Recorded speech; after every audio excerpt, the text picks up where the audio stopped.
Hello everyone, भूगोल MCQ में आप सभी को स्वागत करती हूँ। तो आज का टॉपिक है भूकंप। भूकंप से रिलेटेड क्वेश्चंस देखते हैं कि प्रत्यास्थ पुनर्संचलन सिद्धांत निम्नलिखित में से किसकी उत्पत्ति की व्याख्या करता है। तो इसका आंसर हो जाएगा भूकंप का व्याख्या करता है। भूकंप की उत्पत्ति से संबंधित प्रत्यास्थ पुनर्संचलन सिद्धांत का प्रतिपादन किसने किया? तो रीड ने किया। पृथ्वी की आंतरिक संरचना की विश्वसनीय जानकारी प्राप्त करने का सबसे प्रमुख स्रोत है भूकंप विज्ञान। भूगर्भ में जिस स्थान पर भूकंपीय तरंगों की उत्पत्ति होती है उस स्थान को क्या कहा जाता है? तो भूकंप केंद्र कहा जाता है। भूकंप मूल वह स्थान होता है जहां से भूकंप की उत्पत्ति होती है। अधिकेंद्र भूकंप का एक बिंदु है जो संबंधित है भूकंप उद्गम केंद्र के ऊपर भूपृष्ठीय बिंदु से। पृथ्वी के सतह पर भूकंप के केंद्र के ठीक ऊपर के बिंदु को क्या कहा जाता है? तो उत्केंद्र कहा जाता है।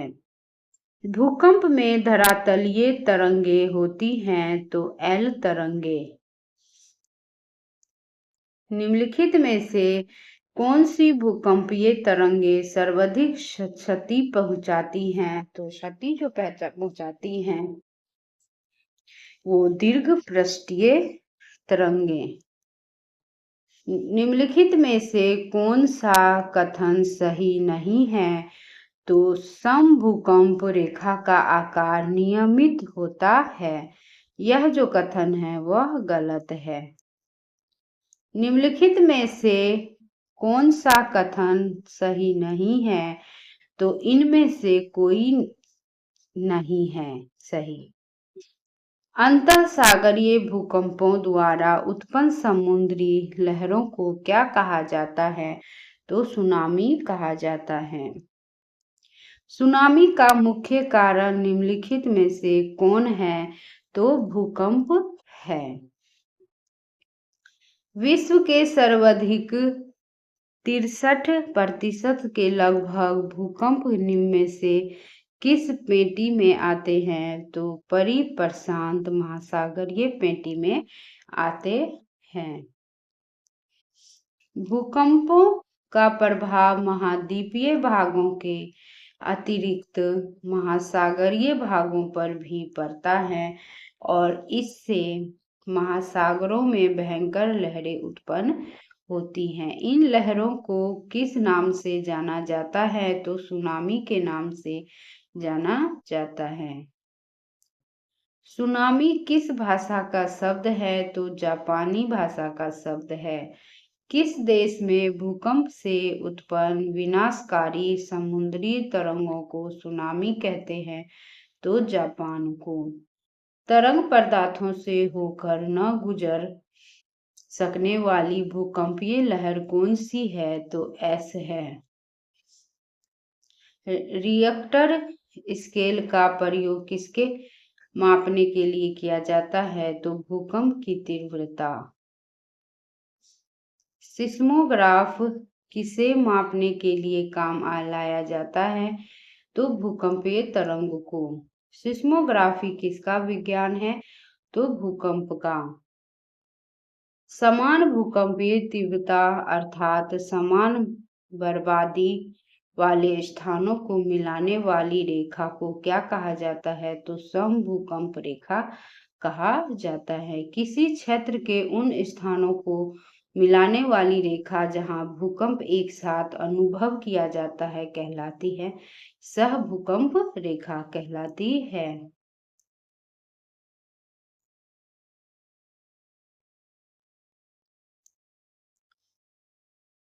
समभूकंप रेखा का आकार प्राय होता है तो अनियमित।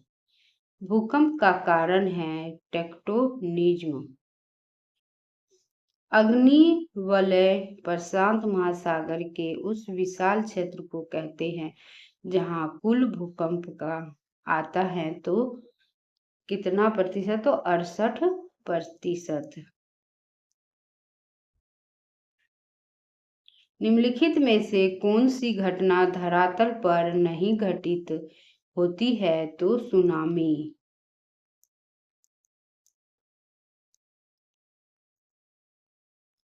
निम्नलिखित में से कौन सी अनुमेय प्राकृतिक आपदा है, तो भूकंप।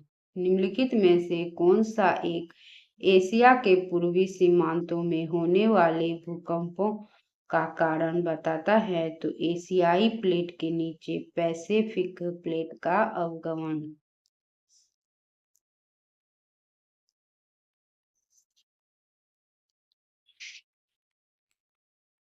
अब नेक्स्ट टॉपिक है फ्रेंड्स, अब ज्वालामुखी से रिलेटेड क्वेश्चंस देखेंगे।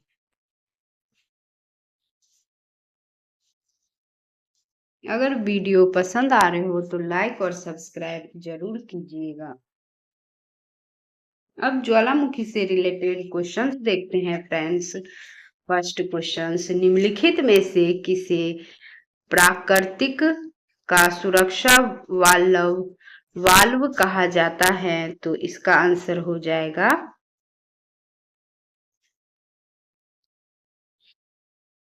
ज्वालामुखी को।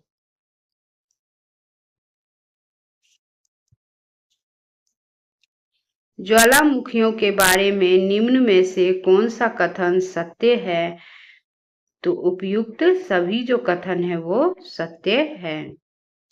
निम्नलिखित में से कौन सा ज्वालामुखी के उन 3 वर्गों में शामिल नहीं है जो उनके उद्भव की आवृत्ति के आधार पर वर्गीकृत किए गए हैं, तो यौगिक ज्वालामुखी।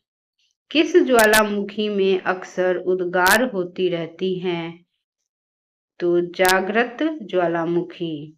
किस ज्वालामुखी में ऐतिहासिक काल से उद्गार नहीं हुए हैं, तो मृत ज्वालामुखी। लंबे समय तक शांत रहने के पश्चात विस्फोट होने वाला ज्वालामुखी क्या कहलाता है, तो सुषुप्त ज्वालामुखी कहलाते हैं। पृथ्वी की पपड़ी की ठोस चट्टानों के नीचे जो पिघला हुआ पदार्थ होता है, जो कभी कभी ज्वालामुखी के उद्गार के साथ धरती के ऊपरी तल पर आ जाता है, उसे क्या कहते हैं, तो मैग्मा कहते हैं। पहले अश्रु की उत्पत्ति कब होती है, तो इसका आंसर हो जाएगा ज्वालामुखी उद्गार के समय। ज्वालामुखी में जल वाष्प के अलावा मुख्य गैसें होती है, तो कार्बन डाइऑक्साइड, हाइड्रोजन और नाइट्रोजन। ज्वालामुखी उद्गार के फलस्वरूप प्राप्त लावा व धरातलीय चट्टानों के टुकड़े को सम्मिलित रूप से क्या कहा जाता है, तो इसका आंसर होगा पायरोक्लास्ट। केटर तथा काल्डेरा स्थलाकृतियों निम्नलिखित में से किससे संबंधित है, तो इसका आंसर हो जाएगा ज्वालामुखी क्रिया से संबंधित है। निम्नलिखित में से कौन सी स्थलाकृति ज्वालामुखी क्रिया से संबंधित नहीं है, तो फ्योर्ड जो है वो नहीं है। किस स्थलाकृति का निर्माण ज्वालामुखी क्रिया से नहीं होता है, तो इसका आंसर हो जाएगा विसर्प।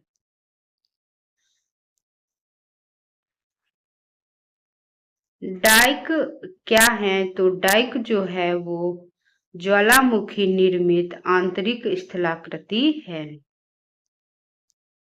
काल्डेरा संबंधित है, तो काल्डेरा जो है वो ज्वालामुखी से संबंधित है। वह कौन सा महाद्वीप है जहां एक भी ज्वालामुखी नहीं है, तो इसका आंसर होगा ऑस्ट्रेलिया। अग्निवलय किसे कहा जाता है? तो अग्निवलय जो है वो प्रशांत परिमेखला को कहा जाता है। लैकोलिथ संबंधित है, तो लैकोलिथ जो है वो ज्वालामुखी से संबंधित है। पेंट पॉट के विषय में कौन सा कथन सत्य है? तो उपयुक्त सभी कथन सत्य है। विश्व में सर्वाधिक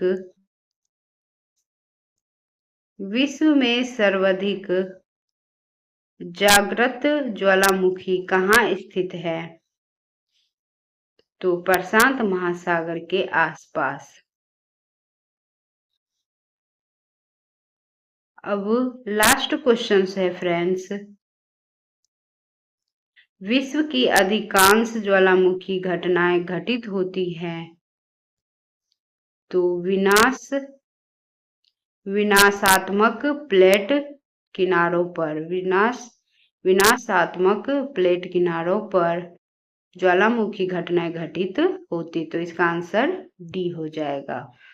वीडियो देखने के लिए friends thank you so much. अगर वीडियो पसंद आ रही तो लाइक और सब्सक्राइब जरूर कीजिएगा। वीडियो देखने के लिए थैंक यू सो मच।